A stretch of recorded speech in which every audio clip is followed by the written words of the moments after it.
YouTube? Awesome Writer here. Welcome to my review for Kamen Rider Revice episode 14. So this episode was honestly kind of a villain-focused episode. I mean, it wasn't like the episode was only about the villains, but I'd say the primary story and drive behind this was the villains, as they were the ones that sort of drove the structure of the story this week, as it was about them ascending to the next level and bringing these sacrifices and explaining how they get those that are ready to be worthy next for Gift-sama and to bring them to the next stage in evolution of the dead man's.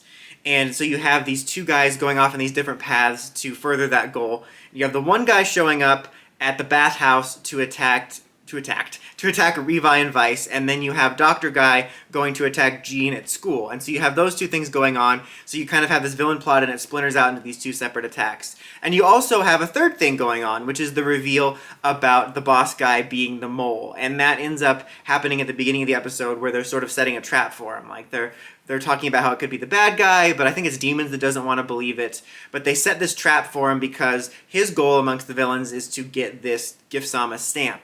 And they set a trap for him, and it works, and then we find out that he actually, I mean, he is a bad guy, but he isn't. Like, he's a bad guy, but it's not actually the guy. He got replaced by this shapeshifter demon. So you're just going to need to get some silver, and you're going to get Sam, and you need to get Dean. Boom, show's over. He is evil, he is a mole, but mole, I want to chop it up and make guacamole out of it.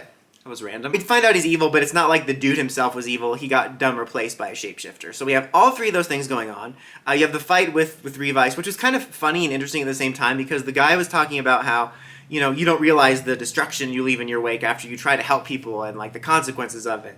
And my favorite part about that whole storyline was the part when he's saying that to Revi, and Vice is like, this is hilarious. Usually you're the one lecturing, which I just found to be a funny line, you know, for interactions between Revi and Vice's characters, but I also found it funny just because it was almost meta, because you usually do have the protagonist of writer saying some sort of lecture to the villain, and it was kind of funny to have the villain lecturing the writer and then having Vice point that out. While that's going on, Jean gets attacked at her school, and you have this little mini plot about everybody at her school is talking about the exciting new Kamen Rider Jean, and when she gets attacked, she can't find anywhere to transform because, like, her friends won't leave her alone, and finally she's like, to hell with it, I'm just going to transform in front of you. And that was kind of a neat scene. I'm sometimes a sucker for that, you know, character's identity gets revealed to their friends type of shtick.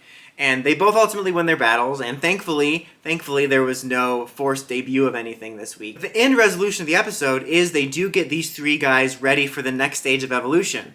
And they're like, we only need one more sacrifice, and it's you, bride lady who wants to be a bride this whole time, because I haven't bothered to learn anyone's names. But that was an interesting twist, because I don't remember if it was the exact opening scene, but one of the early scenes of the episode is kind of furthering and setting up her goal of being wed to their master and whatnot, which has been a goal she's had throughout the series, and she thinks she's all important and is going to become wed to him, but then they turn on her and want to use her as a sacrifice, which was, I think, a great twist. Like I said, this episode felt like it was the villain's focus, like they were the main POV characters and everything was just happening around them, and that's how it felt when we started and ended with them, and I thought it was really great to sort of flesh out their motivations and further their goals and move along the story through them, and it was a nice twist because I think she's the only one of, like, the main villains that's got the most, like, fleshed out story, and it was kind of a nice twist for that, and I thought it was a really strong place to end the episode on.